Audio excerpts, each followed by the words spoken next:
Imagine this. You are Marie de Toulouse, 23 years old, kneeling on cold stone in a windowless chamber beneath Carcassonne's cathedral in the year 1342. Your wrists are bound behind your back with rope that cuts into your skin. The Inquisitor, Bernard Gouy, stands before you in black robes, his face expressionless as he holds up a metal device shaped like a pear. 4 blunt petals gleam in the torchlight.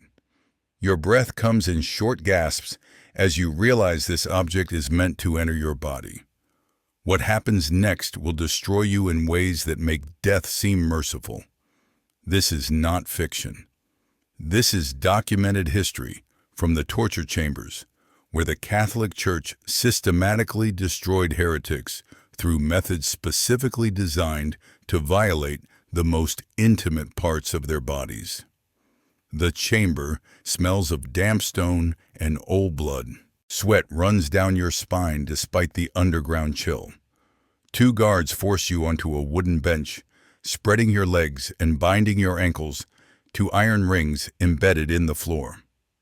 Bernard Gouy approaches slowly, turning the pear-shaped device in his hands. He explains in a clinical voice that this instrument will expand inside you until your flesh tears. The screams will prove your guilt or your innocence. Either way, you will never be whole again. The theological justification is simple. Your body housed heretical thoughts. Your body must be punished where the sin originated. For women accused of Catharism, that meant sexual organs. For men, the same device entered through the mouth or rectum. The Church had perfected the geography of human suffering. The pear of anguish was not a random torture device dreamed up by sadistic minds. It was a carefully designed instrument documented in inquisitorial manuals and torture chamber inventories across medieval Europe. Bernard Gouy's Practica Inquisitionis from 1323 describes various instruments for extracting confessions from heretics, though he uses euphemistic language that barely conceals the horror. The device itself consisted of 4 metal segments that could be gradually expanded by turning a screw mechanism at the base. When inserted into a vagina, anus, or mouth, the expanding segments would tear tissue, rupture internal organs, and cause hemorrhaging that often proved fatal. The torture was deliberate and methodical. Inquisitors would expand the device slowly, allowing victims to feel each incremental increase in agony. They would pause at intervals to ask questions about heretical beliefs or demand names of other heretics. If the guards would deliberately walk past cells with blood-stained instruments, making sure prisoners saw what awaited them. But here's where the horror escalates beyond individual torture into systematic practice. The Inquisition maintained detailed records of which torture methods proved most effective for extracting confessions from different categories of heretics. Women suspected of Catharism received genital-focused torture because Cathar theology emphasized spiritual equality between sexes. The Inquisition's response was to demonstrate male dominance through sexual violation. Men accused of Waldensian heresy underwent rectal torture because Waldensians questioned church authority. The Inquisition literally sodomized them with metal instruments as punishment for theological sodomy. The logic was twisted but consistent. Every heretical belief had a corresponding torture designed to destroy the body part associated with that sin. Heretics who preached false doctrine had their tongues pierced or removed. Those who read forbidden texts had their eyes burned. And those whose sexuality was deemed corrupted by heretical beliefs had their genitals systematically destroyed. The documentation of these practices comes from multiple sources that survived despite church efforts to suppress evidence. Bernard Gouy's manual, was not unique. Nicolau Eymerich's Directorium Inquisitorum from 1376 provided even more explicit instructions for torturing heretics. Secular authorities like the French crown and various German principalities maintained their own torture records. Archaeological excavations of former Inquisition prisons in Carcassonne, Toulouse, and Albi have uncovered the actual chambers where these tortures occurred. Stone benches with iron restraints remain bolted to walls. Drainage channels, carved into floors, carried away blood and other fluids. The physical evidence matches the documentary record with horrifying precision. These were not isolated incidents. They were standard operating procedures applied across centuries and continents wherever the Inquisition operated. Marie de Toulouse's actual fate was recorded in fragmentary Inquisition documents that survived in Toulouse archives. She was accused of being a perfecta, a female spiritual leader in the Cathar movement. The charges against her included preaching heretical doctrine, administering Cathar sacraments, and corrupting other women through false teachings. Her interrogation began with standard questioning, but quickly escalated when she refused to recant.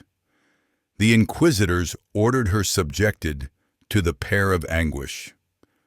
The torture session lasted 3 hours. She confessed to heresy and provided names of 17 other Cathars before losing consciousness from blood loss. She died 2 days later from internal injuries and infection. Her body was burned anyway as a convicted heretic. The Inquisition recorded her confession as evidence of successful interrogation technique and moved on to the next suspect. The transition from isolated torture to systematic sexual violence occurred gradually but deliberately. By the late 15th century, the Inquisition had developed sophisticated protocols for torturing suspected heretics based on their gender and the specific heresies they allegedly practiced. The publication of the Malleus Maleficarum in 1487 marked a significant escalation. This manual, written by German inquisitors Heinrich Kramer and Jacob Sprenger, provided explicit instructions for torturing women accused of witchcraft and heresy. The authors argued that women's sexuality made them particularly susceptible to heretical corruption. Therefore, torture should focus on destroying that sexuality. The breast ripper, another documented device, consisted of 4 clawed prongs heated red-hot and used to tear apart women's breasts.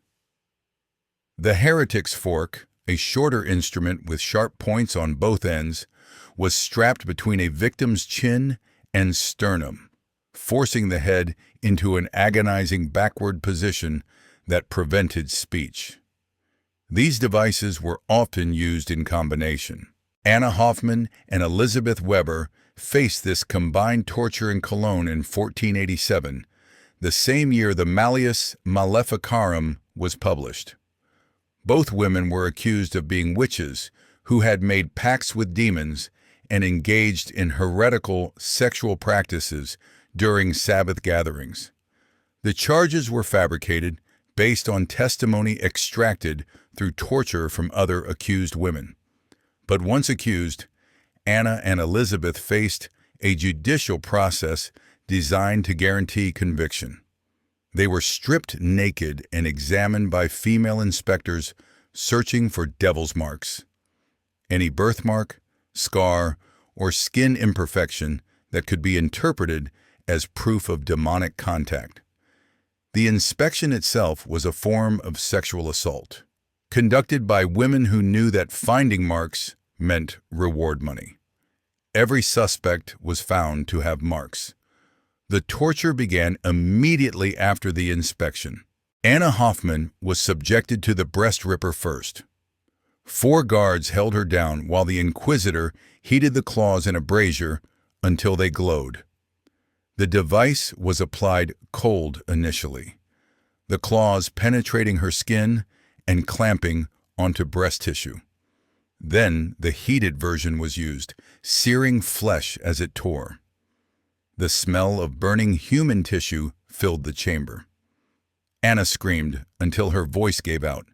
She confessed to flying to Sabbath gatherings on a broomstick, having intercourse with demons, and cursing her neighbor's livestock. Every word was a lie, but the confession stopped the torture temporarily. Elizabeth Weber, forced to watch Anna's torture while awaiting her own, began confessing before the instruments touched her body.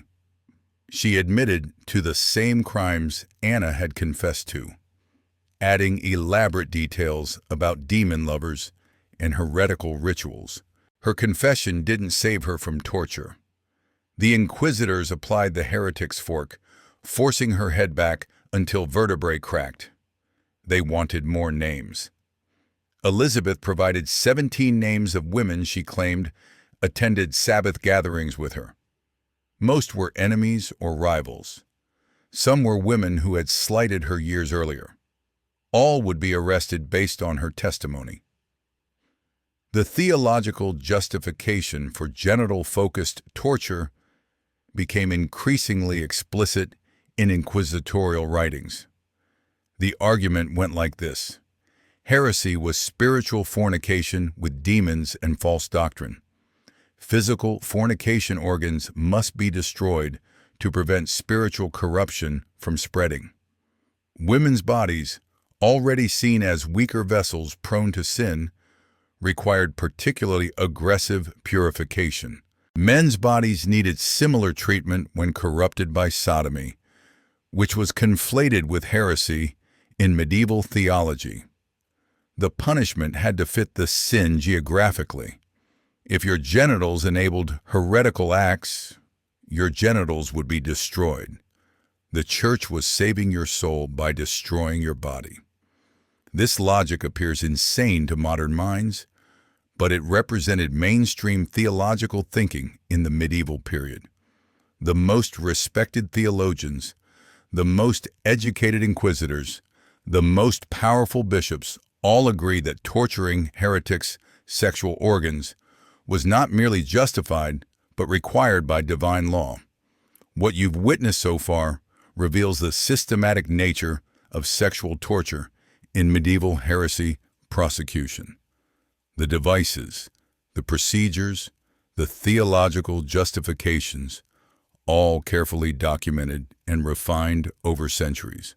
If exploring these buried truths about how religious authorities weaponized sexual violence resonates with your curiosity about the real human experience hidden behind sanitized history, subscribing ensures you never miss these deep dives into the archives they tried to destroy. The stories waiting ahead will challenge everything you thought you knew about the medieval church's crusade against heresy. You're about to discover something that will fundamentally alter your understanding of how power operates through sexual violence disguised as religious duty. The Spanish Inquisition took these torture methods to even more systematic extremes during the 16th century. Isabella Ramirez, a converso woman accused of secretly practicing Judaism in Toledo in 1523, faced torture protocols specifically designed for suspected crypto-Jews. The Spanish Inquisition maintained that Jewish heretics were particularly sexually corrupted, requiring the most severe genital torture to purify their souls. Isabella's interrogation began with standard questioning about her religious practices. Did she light candles on Friday evenings? Did she change her linens on Saturdays? Did she avoid pork? These mundane domestic activities became evidence of heretical Jewish practice. When Isabella denied the charges, the inquisitors ordered her stripped and examined for signs of circumcision. A bizarre procedure applied to women based on the false belief that Jewish women underwent some form of genital cutting. no such practice existed, but the examination provided an excuse for invasive sexual assault, masquerading as investigation. The Judas cradle awaited Isabella in the torture chamber beneath Toledo's Inquisition headquarters. This device consisted of a pyramid-shaped seat mounted on a sturdy wooden frame. The victim would be suspended above the pyramid point by ropes attached to a pulley system, then slowly lowered until the point penetrated the vagina or anus. The torturer controlled the descent rate, determining how quickly the point would tear through internal tissue. The pyramid could also be heated, adding burning to the tearing. Guards would sometimes shake the ropes, causing the victim to bounce on the point and accelerate the internal damage. The torture could last hours or even days if the victim was repeatedly raised and lowered. Death from septic shock or hemorrhaging was common. Survival meant permanent internal injuries that caused chronic pain and often made normal elimination impossible. The psychological trauma was equally permanent for those who lived through it. Isabella Ramirez endured 3 sessions on the Judas cradle over a 2-week period. Between sessions, she was kept in a cell without medical care, allowing infections to develop. The inquisitors believed that untreated injuries increased the victim's suffering and made subsequent torture sessions more effective. Isabella's first confession came after the 2nd session. She admitted to secretly observing Jewish Sabbath, eating kosher food, and teaching her daughters Hebrew prayers. The confession was entirely false, extracted through unbearable agony. But it wasn't enough. The inquisitors demanded names of other crypto-Jews. Isabella provided 17 names, most of people she barely knew. She would have named anyone to stop the torture. The 3rd session on the Judas cradle ruptured her internally. She died 5 days later from infection, never seeing her daughters again. Her property was confiscated by the Inquisition. Her daughters were placed in Catholic convents. Her false confession was recorded as proof of Jewish heresy and used to justify further prosecutions. The documentation of Isabella's torture comes from Spanish Inquisition trial records preserved in the Archivo Histórico Nacional in Madrid. These records, kept secret for centuries, reveal the systematic nature of genital torture applied to converso women. The inquisitors maintained detailed logs of which torture methods proved most effective for extracting confessions from different categories of suspects. Women accused of crypto-Judaism received the Judas cradle. Women accused of Protestantism faced different protocols. The torture was customized to match the alleged heresy, creating a taxonomy of sexual violence mapped onto theological categories. The records include sketches of torture devices, descriptions of procedures, and notes on victims' responses. Some entries record how long victims screamed before confessing. Others note which body positions maximize suffering. The clinical detachment with which inquisitors documented human agony is perhaps more disturbing than the torture itself. But the escalation doesn't stop with devices and individual tortures. The Inquisition also employed systematic rape as a purification method, particularly during the French Wars of Religion in the late 16th century. This practice lacked the bureaucratic documentation of formal torture protocols, but extensive evidence appears in Protestant martyrologies and survivor testimonies. Catholic forces, blessed by Inquisition authorities, would raid Huguenot communities and subject Protestant women to gang rape as punishment for heresy. The theological justification was that Protestant women had corrupted themselves through false doctrine and required purification through Catholic male seed. This wasn't random wartime sexual violence. It was organized, sanctioned, and theologically rationalized as a tool of religious persecution. The perpetrators believed they were performing a holy act by violating heretic women. The Siege of Toulouse in 1562 provides documented examples of this systematic sexual violence.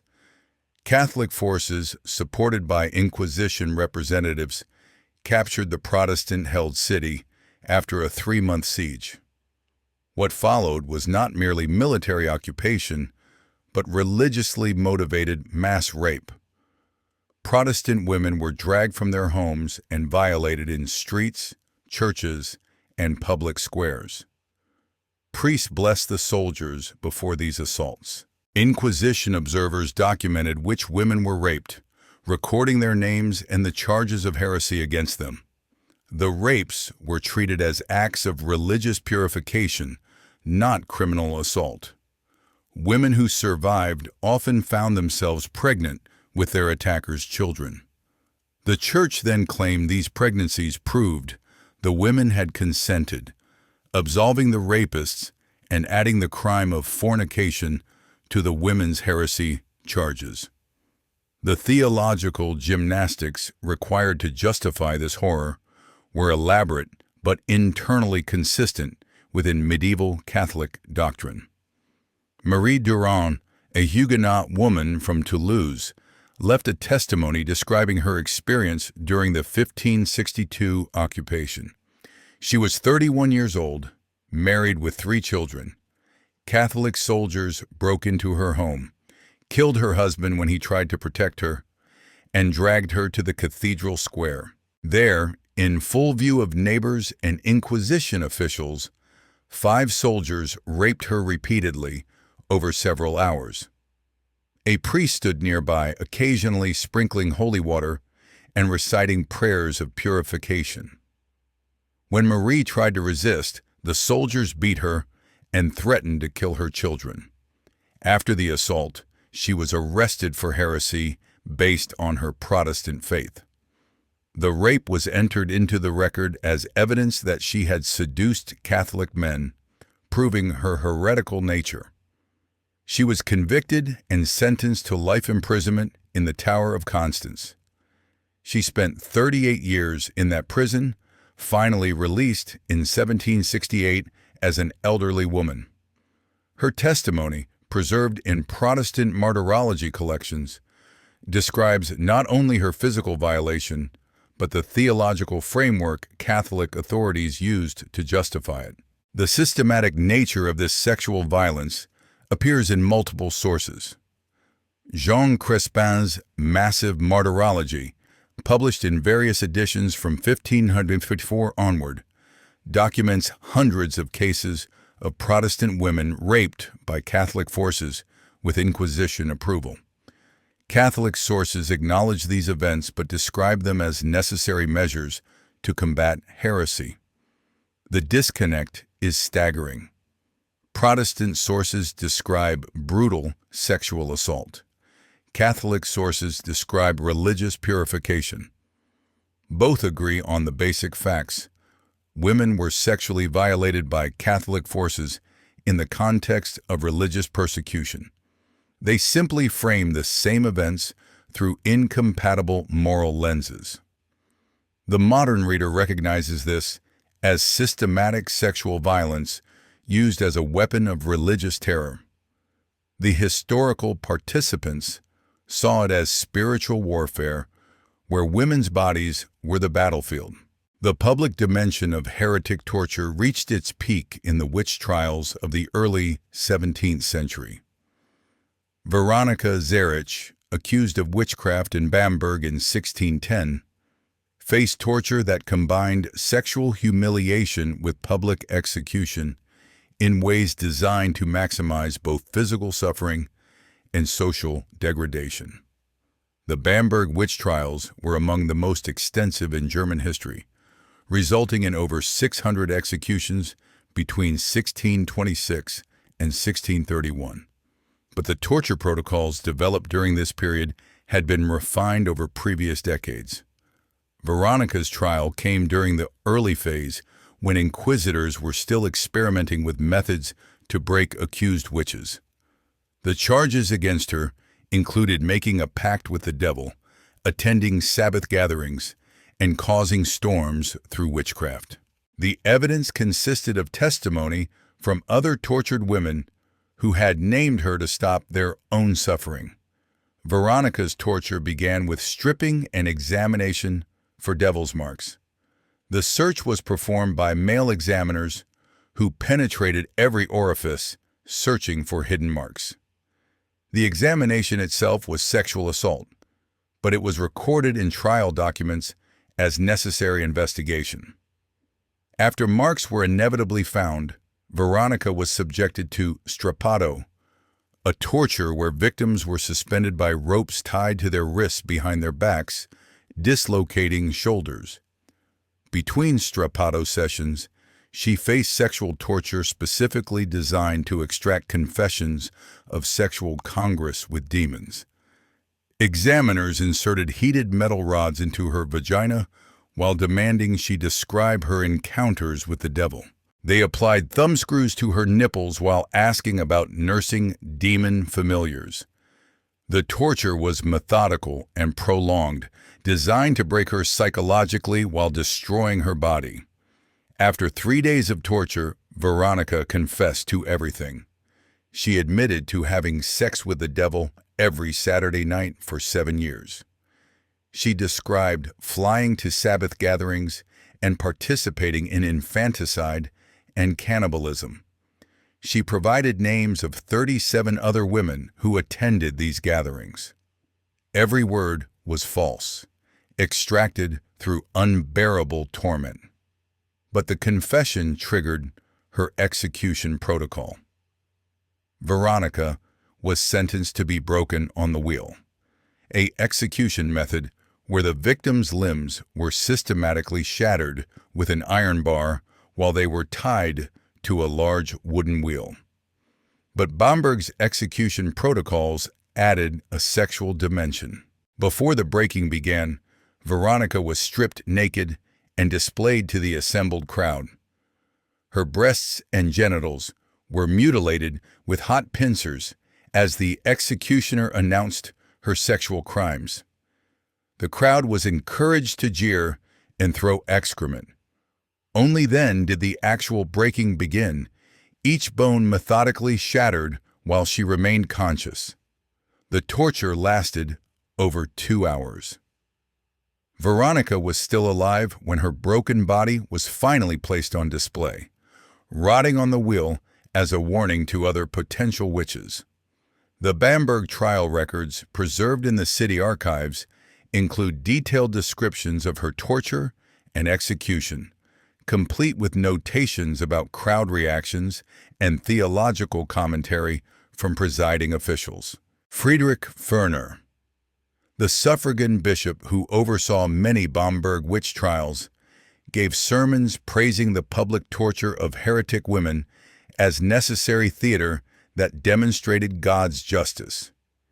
He specifically argued that sexual torture and humiliation of female heretics served an educational function, showing the community what happened to women who rejected proper Christian sexual morality. The torture wasn't merely punishment, it was propaganda, carefully staged to reinforce church authority and terrorize potential dissenters. The breaking wheel with sexual elements became a standard execution method for female heretics and witches across German territories during the early 17th century. The public nature was essential.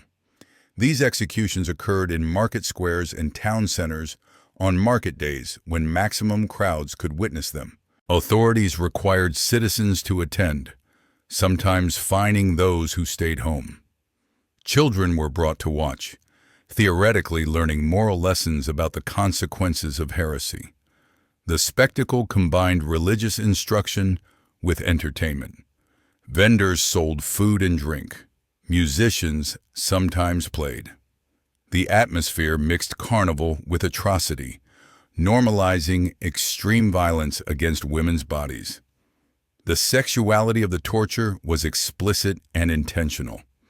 Executioners would pause the breaking to penetrate victims with heated implements while explaining that this was punishment for sexual relations with demons. The crowd's participation, jeering, throwing objects, making sexual comments, turned individual torture into communal violence. The long-term psychological impact on survivors of heretic torture created lasting trauma that medical historians are only now beginning to understand through analysis of historical records. Women who survived torture often lived with chronic pain from internal injuries, PTSD symptoms described in contemporary documents as melancholia or religious despair, and social ostracism that made normal life impossible. Many survivors sought refuge in convents, not from religious devotion, but because convents were the only institutions that would accept permanently damaged women. Others lived as beggars or died by suicide. The rate of suicide among torture survivors was high enough that church authorities issued specific theological rulings on whether tortured heretics who killed themselves could receive Christian burial. The consensus was no. Suicide proved they had remained under demonic influence, validating the original torture. The generational trauma extended to victims' families.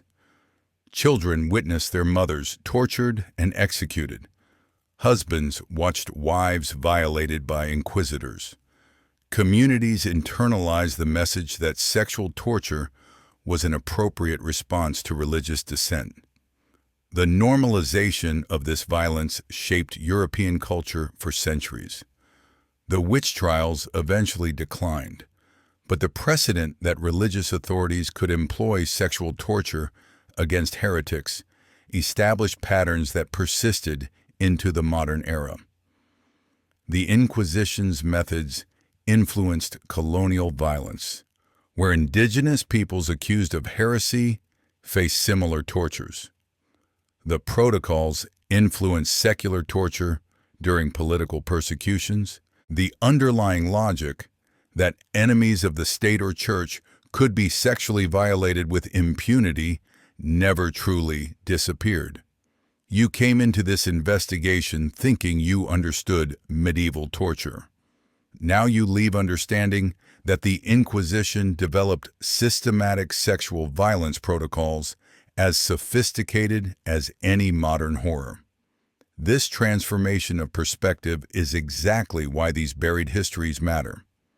If this journey into archived testimony of institutionalized sexual terror has awakened your appetite for truth that powerful institutions tried to destroy, subscribing means you'll continue accessing revelations that sanitized history refuses to acknowledge. Your curiosity about how power really operates through sexual violence deserves documentation. While others believe the sanitized medieval narrative, you'll know what actually happened in those underground chambers. The documentation of medieval sexual torture against heretics exists across hundreds of archives throughout Europe. Inquisition trial records, torture chamber inventories, executioners' diaries, theological treatises justifying these methods, survivor testimonies, and archaeological remains all corroborate the same horrifying conclusion. The Catholic Church, along with Protestant authorities who adopted identical methods, systematically employed sexual torture as a primary tool for suppressing religious dissent. The scale was massive, hundreds of thousands of victims over 5 centuries. The methods were refined and standardized through manuals distributed across Europe. The theological justifications were debated and formalized by the era's greatest minds. This wasn't peripheral to medieval Christianity. It was central to how religious authority maintained power through terror focused on human sexuality. The modern church has never formally acknowledged this history. There have been vague apologies for excesses during the Inquisition, but no specific recognition of systematic sexual torture. The archives remain largely closed to researchers. When documents do emerge, they're often heavily redacted. The institutional memory has been carefully suppressed, creating a sanitized version of medieval Christianity that omits the torture chambers beneath every cathedral. But the evidence survives despite suppression efforts. Historians have pieced together the full horror through fragments preserved in secular archives, Protestant martyrologies that documented Catholic torture, and archaeological excavations that revealed the physical spaces where these atrocities occurred. The legacy of medieval sexual torture shapes modern religious authority in ways rarely acknowledged. The Vatican's current opposition to reproductive rights, its treatment of sexual abuse scandals, its theology around sexuality and sin, all these connect back to medieval precedents established through torture chambers. The underlying logic hasn't changed. Church authorities still claim ultimate authority over human sexuality. They still condemn those who dissent as corrupted and dangerous. They've simply lost the state power to enforce their positions through physical torture. The theological framework that justified destroying heretics' genitals persists in doctrines condemning sexual autonomy, reproductive freedom, and gender identity. The tools have changed. The power structure remains. Understanding this history matters because it reveals how religious institutions use sexual control as their primary mechanism of social power.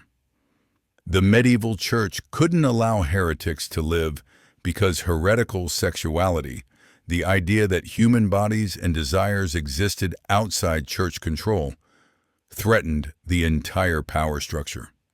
Torturing heretics' sexual organs wasn't sadism. It was systematic enforcement of sexual monopoly. The church claimed exclusive authority to define proper sexuality, proper gender, proper use of bodies. Anyone who challenged that claim faced torture designed to destroy the body parts that enabled their descent. This pattern repeats throughout history whenever authoritarian systems, religious or secular, seek total control over populations. Sexual torture becomes the enforcement mechanism because sexuality is the most intimate frontier of human autonomy.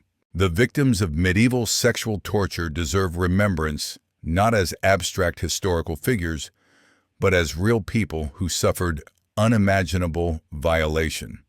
Marie de Toulouse, Anna Hoffman, Elizabeth Weber, Isabella Ramirez, Marie Duloo, Veronica Zerich, and hundreds of thousands of others whose names were never recorded. They were tortured not for genuine crimes, but for threatening religious authorities' monopoly on sexuality and belief. Their suffering was deliberate, systematic, and sanctioned by the most powerful institution in European history. The church that tortured them still exists, still claims moral authority, still shapes policy affecting billions of people's sexual and reproductive lives. The connection between medieval torture chambers and modern religious politics over sexuality is direct and unbroken. The final revelation is this: sexual torture of heretics wasn't medieval barbarism that modern civilization has transcended. It was a deliberate system of control that established patterns still operating today. The tools have become more subtle, psychological rather than physical, legal rather than directly violent. But the underlying goal remains identical: controlling human sexuality as the foundation of social control. Every battle over reproductive rights, sexual autonomy, or gender identity connects back to that medieval torture chamber. Every religious authority claiming the right to define proper sexuality stands in the lineage of those inquisitors heating iron devices in braziers. Understanding this history isn't about condemning the past, it's about recognizing the present. The archives containing this evidence exist. The torture devices survive in museums. The trial records preserve victims' testimonies. The archaeological remains of torture chambers lie beneath European cities. This history is accessible to anyone willing to look beyond sanitized narratives. The suppression continues, not through destroying evidence, but through refusing to acknowledge its significance. Academic historians often treat medieval torture as a peripheral phenomenon, interesting for its brutality, but not central to understanding medieval society. This is fundamentally wrong. Sexual torture of heretics was absolutely central to how medieval power operated. It was the enforcement mechanism that made possible the Church's total domination of European society for centuries. The question this history raises is unavoidable. What would you have done? If you lived in medieval Carcassonne and heard screams from the cathedral basement, would you have investigated? Would you have protested? Would you have risked your own body in those torture chambers by defending heretics? Or would you have participated in the system, attending public executions and throwing excrement at naked, tortured women while priests blessed the spectacle? Most people prefer to believe they would have been heroes. History suggests otherwise. The torture of heretics was normalized, sanctioned, celebrated. Good Christians attended executions. Devout believers staffed torture chambers. The most educated theologians wrote manuals justifying these methods. Evil doesn't require monsters. It requires normal people accepting systematic violence as necessary and proper. Medieval sexual torture teaches us how easily humans rationalize atrocity when authority provides theological cover and social pressure rewards compliance. This knowledge changes you. You can never again hear claims that religious authority should control sexuality without remembering those torture chambers. You can never again accept sanitized medieval history without questioning what violence is being hidden. You can never again trust institutions that claim moral authority while suppressing their history of systematic sexual violence. The evidence is overwhelming. The patterns are clear.